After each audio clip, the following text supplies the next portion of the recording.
Welcome to the Business Vitality Podcast. My name is Catherine Cantey. I am the host and an executive coach. I work with teams, individuals, and leaders to help create measured leadership change. We do that using practical applications, and our clients are creating 100% measured results as seen by those around them. Not necessarily what I think or what they think, but what the other people are seeing. And they are being recognized for the hard work that they're doing. If you're interested in learning more about some of the work that we're doing, you can learn more at catherinecantey.com. I would love for you to subscribe to this show, to Business Vitality. This is my way to continue to pay it forward and share business best practices. Stay tuned and listen to the interview. Thanks for being here.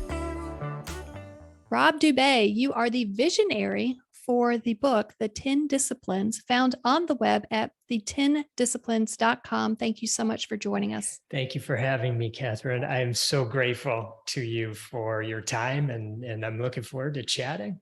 I'm excited about this. I love our pre-chat before we got this started, and I love your title of the visionary. We'll get into that in a minute. But before we do that, can you just talk high level, Rob, about the 10 disciplines? Absolutely. So a little bit of the backstory. I have a core business that I started in 1991, and that's called Image One. And it's a business-to-business company that provides multifunction printers and copiers to mid to enterprise size companies. So it's a basic company. It's been a wonderful business to run with lots of competition and lots of challenges, lots of moving parts, like so many other businesses out there.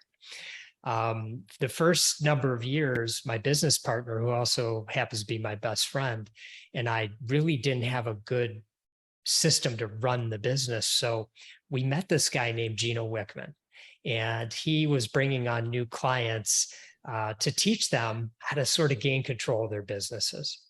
And so we were one of his first clients for what later became the Entrepreneurial Operating System, or EOS.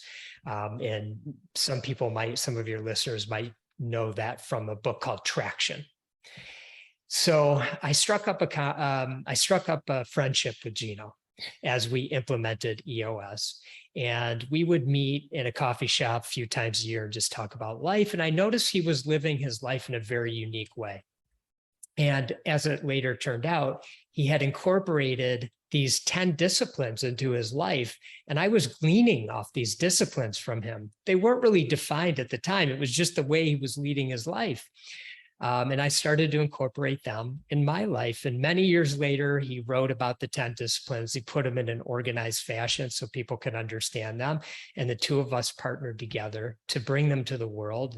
And when you build this foundation in your life, it really opens up more freedom for you, more creativity, and really lets you make more impact on this world. And so that's why we're so passionate about teaching it. I think it's fantastic. And as I was listening and kind of doing a little bit of research on your work and the 10 disciplines, just listening to these, I just thought, gosh, they really hit home. They just really deliver the results if we have the courage to be able to kind of step up and give this stuff a try. Yeah. Not just the courage, but also that discipline of just continuing to just show up and implement this and hold yourself accountable. Do you mind just kind of talking about these 10 disciplines? Because Sure. I think if people are not familiar with them, I think there's tons of gold behind there.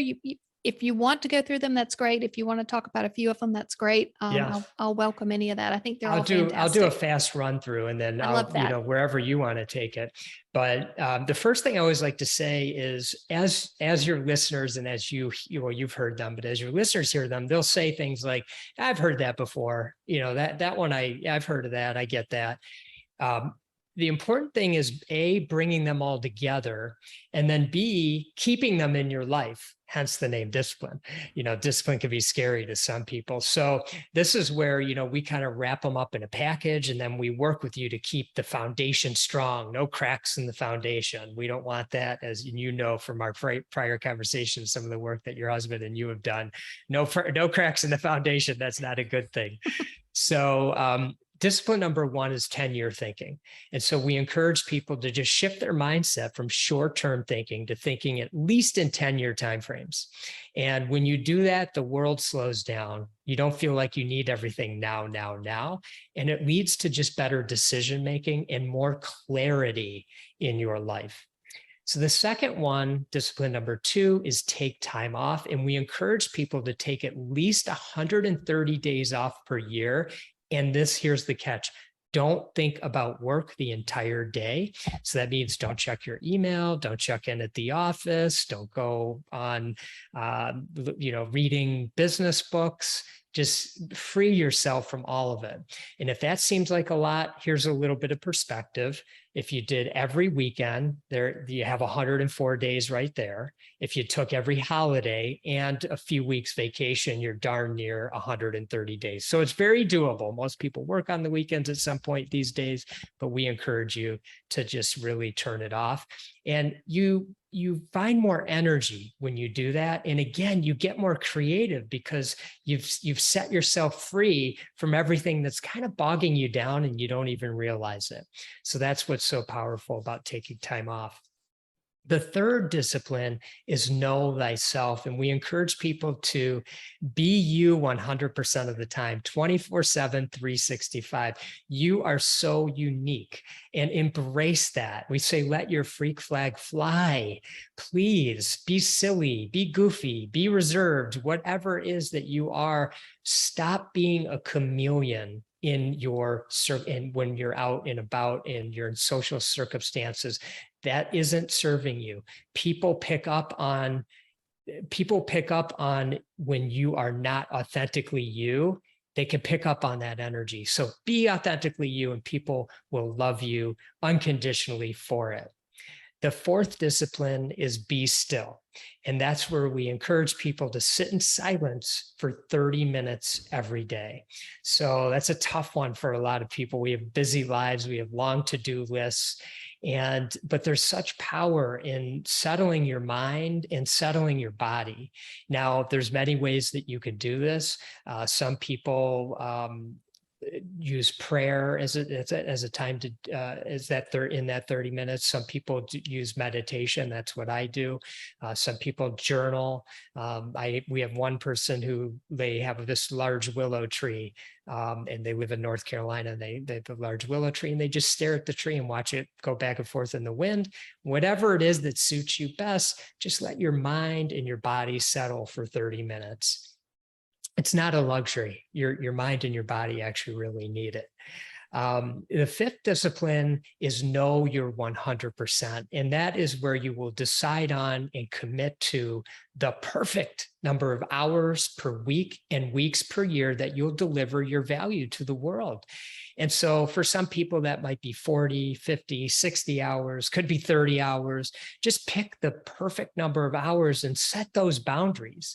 Let your team members know that this is how many hours I deliver my craft. And then everything that comes at you, then you can evaluate it, because now you know time is so precious and I can't take it all on. It's just not possible. So you'll learn to really set the boundaries, and then people will begin to understand your boundaries, and they'll be okay with when you might have to say no, which I'll talk about that in a moment. And same thing with the number of weeks. Of course, that ties into taking time off. The sixth discipline, which I mentioned a second ago, is say no often. and this is really just to say no to anything that doesn't fit in the first 5 disciplines. And it's hard to say no. I know I have a very difficult time saying no. And when I say yes, I'm all in. I'm a highly accountable person. I want to help. That's my nature. And so when I say yes, it's a time commitment. And so saying no is very challenging. And so we encourage that this becomes a practice for you. And then you look at the boundaries that you've set, and that helps you with your parameters on what you can say yes to. If it makes you feel better, and we highly encourage this, when you do say no, be useful. So you might say, I can't help you, but here's 3 people that I think can, and I'm happy to introduce you. So that's one way that you can say no, but still be useful and of service. Now, one way to practice this is to start by saying no to like 25% of the things that you're saying yes to now, and notice how that feels. Notice how much time opens up and how you use that time to really deliver your value to the world. Okay, so discipline number 7 is don't do $25 an hour work. And that's not to say $25 an hour work is not important. It's actually very important, but you are in a position where that usually makes sense for you. And so you do need to learn to delegate and elevate, as the saying goes. So just one great practice for this one is to, take a week and start jotting down all your activities every day, and then go look at those activities and put a cost to each one. So, is this $15 an hour work I'm doing? Is it $25 an hour work, $100 work, et cetera, and know what level that you should be at. So if you're a person that should be at $500 an hour, you shouldn't be doing $50 an hour of work. And so you learn how to delegate and elevate all of those things. And we also encourage you to look at things that open up time and space for your mind in your personal life. So like for me, I'm not a very good handyman. So if something breaks in my house and I'm spending hours upon hours trying to fix it, that's a bad usage of my time and energy. And I have better things that I need to be doing. So if you're in a unique situation that allows for you to, have somebody come in and help you with those things in your life and open up that time and space, that's a great way. That's a great time to do that. Okay, so discipline number 8 is prepare every night.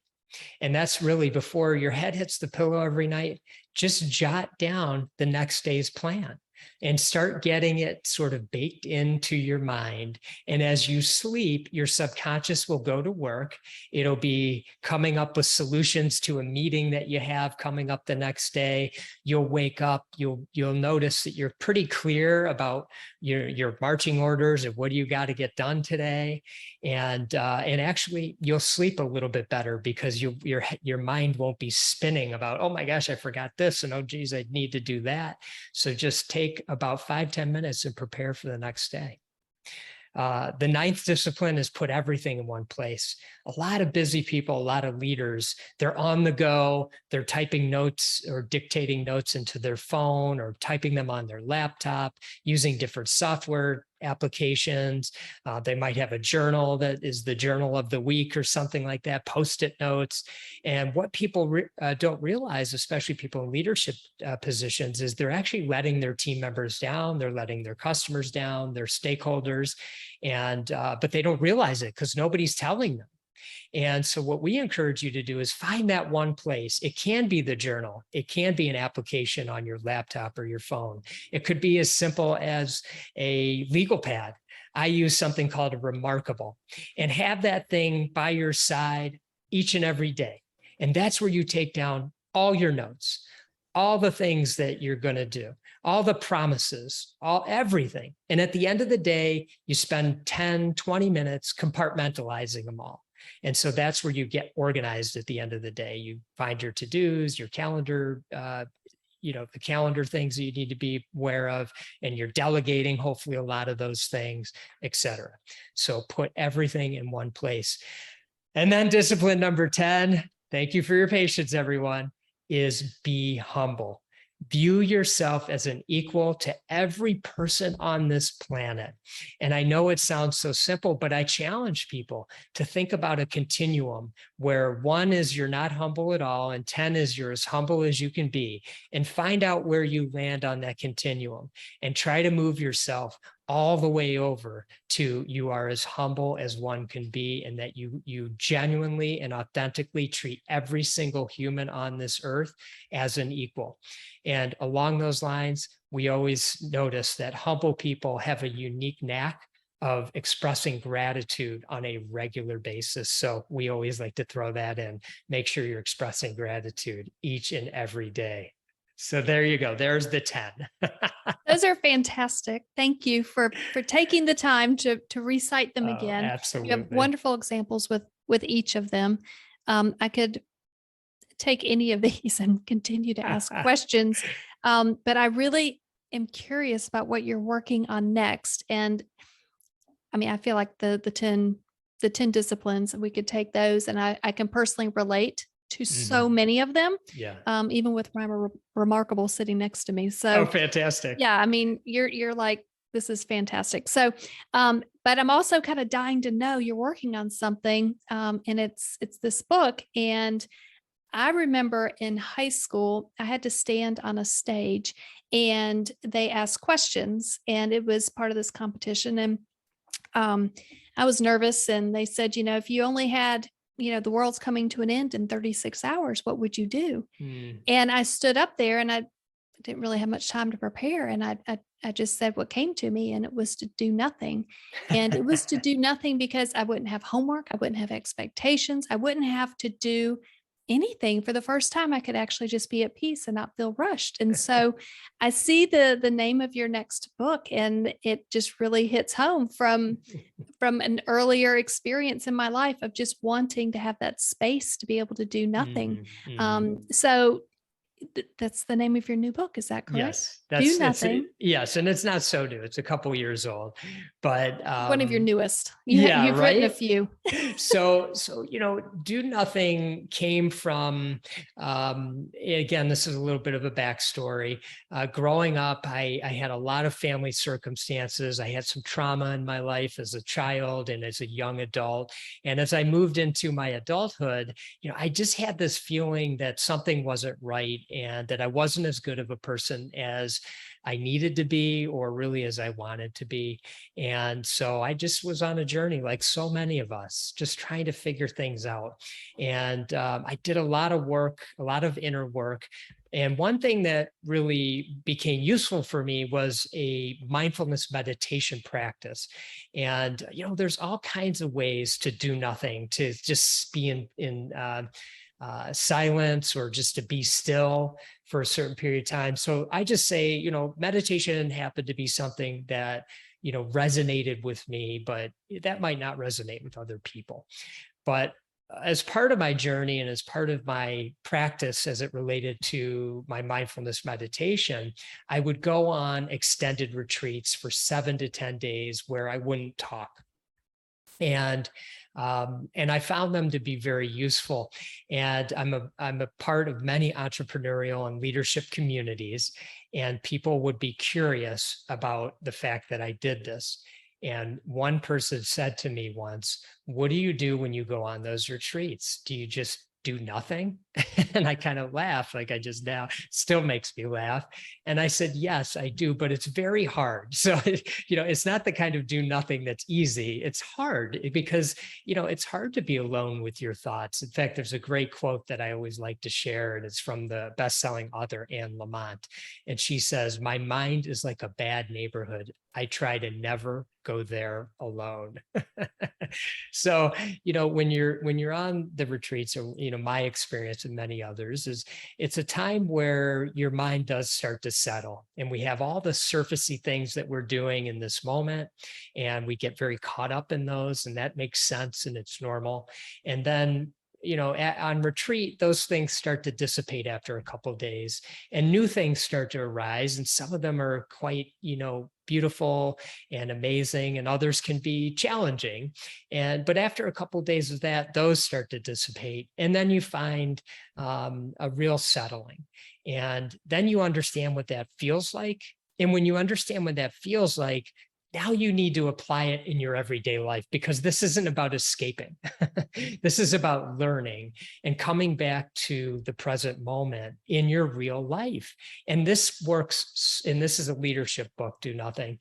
And why I relate it to leadership is because where we are at our best is when we are listening, and we're asking great questions, and we are fully present and super curious, and not trying to solve and have all the answers, but empowering people and helping them figure out what the answers are through our curiosity, through our presence, and through our excellent question asking. And when people have that kind of interaction, they walk out fulfilled, and they feel strong, and they know that they have the ability to to go out and be useful for the organization and grow within the organization. The confidence builds. You are what I like to call a lifter upper, not a dragger downer. And so this is where you can really help your leadership team and those beyond that thrive, is by not being the person that has all the answers, but has the person that is fully present each and every moment. It's fantastic. We played a game this past weekend with 3 10-year-olds, my husband and I did. And we're sitting on the back porch and they're just talking, and they won't stop talking and they're talking. And so we said, we'll play the quiet game. And they're very competitive. And so the 5 of us played the quiet game. And we made it 13 minutes before somebody broke down, which was a very long time for 3 10-year-olds to stay quiet. But to watch them fight the resistance of talking, and one of them was just physically just not well with this. One of them was just like, I can do this all day long. And then there was one that was just kind of somewhere in the middle. So it's interesting to see how hard it is just to be quiet and to listen and to be engaged that way.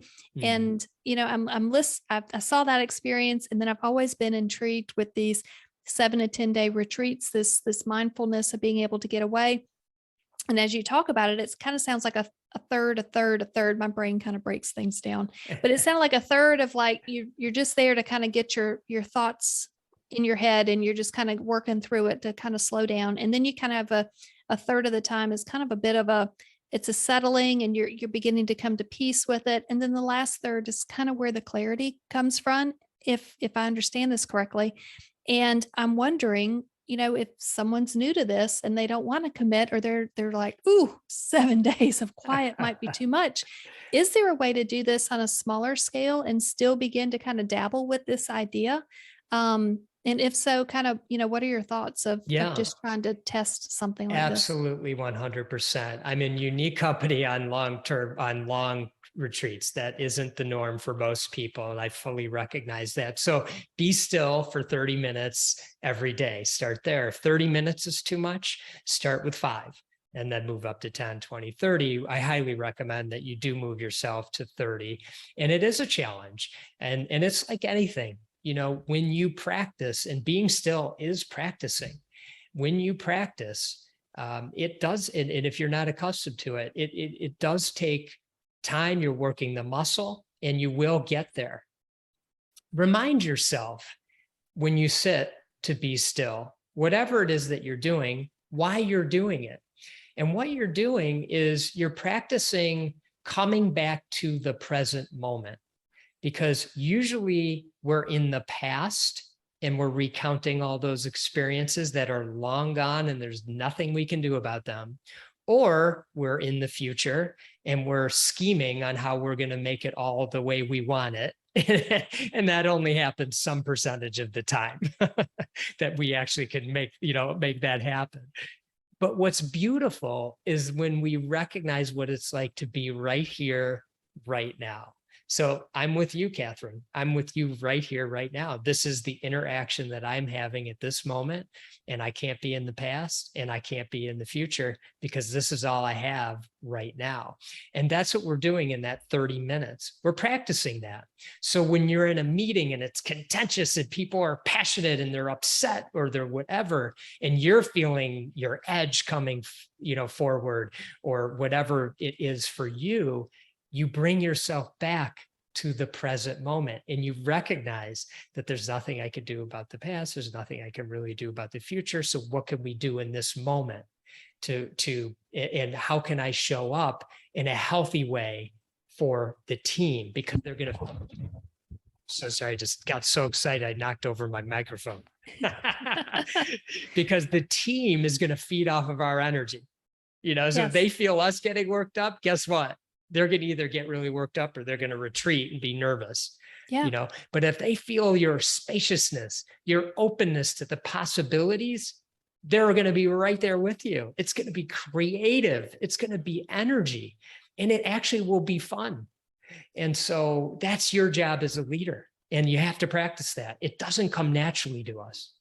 Yeah, I have memories of certain leaders where, the body language and everything is just kind of shutting down, and there's very little creativity, and it's just reaction, and it's discipline, but not the right discipline, but just that not rewarding. And then I've been in meetings where the leader kind of sits back and they're open and they're curious and they're asking questions, and there's creativity that comes out that solves the problem so much Right. faster than Yes. the negative and the shutdown and that reactive state that I've seen in other places. So Yes. it takes a lot of courage to be able to stand there and be curious and ask the does. questions and It be willing to does. co-create a solution. Yes, you're right.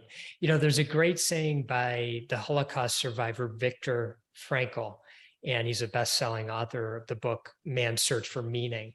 And he says there's this moment between stimulus and response. And in this moment is where we get to choose. And we would like to choose happiness. And so we can always think about that when we get triggered. I have this moment. That's that 30 minutes of being still. That's what you're practicing. I'm getting triggered. Now, how will I respond? Sometimes not speaking is the most powerful thing that you can do as a leader. Very true. And Victor's work is phenomenal. And I love being able to read it. It's very inspiring. And Yes, I'm so glad you're familiar with it. yeah, he is fantastic. And I think it's very relevant today and continues to just continue to be relevant. Yeah. And there is so much power in how we do respond, whether we respond or not. It's really indescribable how much power you can hold, whether you That's right. respond or not respond. That's So right. it's a lot of power that we all have that we don't even realize that we have, which makes Well life said. Well interesting. said. Yeah. Thank you. You mentioned something, and we talked about foundations earlier, Mhm. and you also, when we talked even before I hit record, you mentioned about empowering teams and having that nice foundation in place. And I think for businesses to continue to grow and remain vital, you really do have to empower these teams to be able to do more and get the hands out of the business and let these people grow. A lot of times the folks that I'm working with, these people are amazing and they're hiring amazing people. And I have to remind them that used to be you, and you used to want all this responsibility, and you've got to let them have some of this. So good. And so I challenge a lot of my clients, okay, what can you let go? They'll let go of a few things and they come back. They're like, that was really hard. I said, yeah, like at this level, the game is really hard because you have to change the way you're thinking Yeah. and you have to give people a chance. I said, by the way, how did it go? And they said, they really did a really good job. Like, I am shocked that they could pull this off. I mean, I have my doubts down the road. I feel like they're going to probably mess something up, but for this past time, it was a good shot. And I said, okay, did you have extra time? I said, yeah, I had extra time. I could actually, think and plan and do things. And then I'll ask them, are you going to give it a try again and let them have the reins a little bit more? And they're like, yeah, I think I might do this again. So, there's a real need for empowerment in order to continue to remain vital and to grow. And I would love to hear just your thoughts on that topic. Well, first, Catherine, I love that you share with them that you used to be there. So don't forget. Yeah. And, there's something funny that happens for some when they get into leadership positions. And that is that they maybe subconsciously love being needed. They love having the answers. They love people coming to them all day long and taking on all the responsibility of all of it. It's like on some level, it's oddly fulfilling. But what's most fulfilling is lifting up your team members. And so your encouragement to them is spot on. Now, I'll share one way that we've done this at one of my companies, Image One. And maybe it'll resonate for some, maybe they're already doing these kinds of things. But first of all, we've created systems within the organization so we hear from all people. You and I were talking a little bit, I think before you hit record, that, in leadership positions, sometimes we're usually removed from, the real stuff that's going on. And so how can we empower those that are closest to what's going on to do their best work. And that's through information and trust and letting them mess up. It's okay to mess up. Obviously, they need to learn, and the best people learn and they don't mess up twice, maybe twice, but not 3 times. And so that's when you have great people. They mess up, they take it to heart, they never want to do it again, and they get better each and every step of the way. We use something called the Great Game of Business. And this is where we teach financial literacy, both in business and personally. So all of our team members learn how to read the company's income statement and balance sheet. And they are constantly given access to it. And we have, in all of our all hands, we're going through it together. We're doing exercise to reinforce all the concepts and how it all works. Now, when they understand how the numbers work, then they understand their impact on the decisions that they make. So if they have a mess up, they can correlate that just costs the company X amount, whether it was because it was hours spent or defective products or whatever the case might be. One of my favorite stories that I like to share that illustrates this is we have a technician who was based in Des Moines, Iowa. And I went and visited him one time, and he happened to be on the younger side. He's about 24 years old. He was a couple years out of college. He'd been with the company for a couple of years, and he was just learning all this. And he had, in the office, he had a lot of inventory. And I walked in and I was kind of, wow, there's a lot of inventory in here, huh? So I said, hey, help me understand all this stuff. Like, is it the right amount? And he said, we at Image One, we have a passion to deliver an extraordinary experience to our customers each and every day. So I want to make sure I always have more than enough of our products to deliver to them. So no customers calling me and they won't have to wait. I'm going to have exactly what they need. It's okay. Good, value. I love that. But what do you see when you see all this inventory? And he said, I see this kind of product, that kind of product. And I said, well, I'll tell you what I see. I see dollar bills. And these dollar bills are not in our bank. They're sitting on a shelf. And some of this inventory could become obsolete, which means those dollar bills are worth pennies. And so we kind of went through this exercise together. He was a smart guy. He picked up on it right away. He started calling around to the different facilities that we have around the country and offloading some of his inventory so they wouldn't have to buy it. So there's a 24-year-old who all of a sudden understood the impact of his decisions. And it was a great learning for us too, because we learned that we needed to do a better job of illustrating that for people. And so, there's so much power when you provide the information. The last thing I'll say on this topic, and I could go on and on about it, is we utilize through the Great Game of Business something called high involvement planning.